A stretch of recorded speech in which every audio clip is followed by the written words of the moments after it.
Hello everyone and welcome back to the channel. Guys, if you want to share your WhatsApp group link with your friends or family, this video is just for you.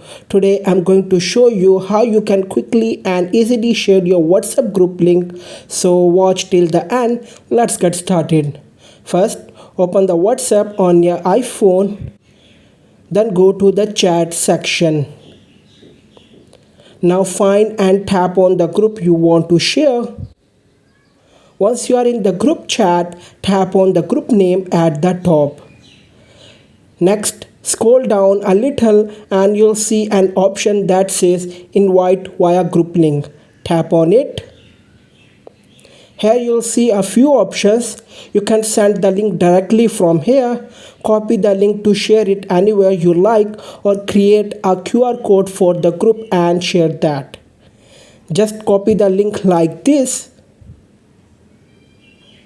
and then you can send it to anywhere on WhatsApp, Messenger, email, or any other app.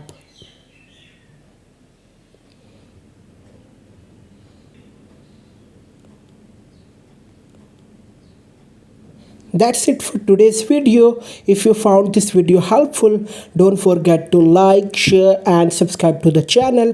Thanks a lot for watching and see you in the next video.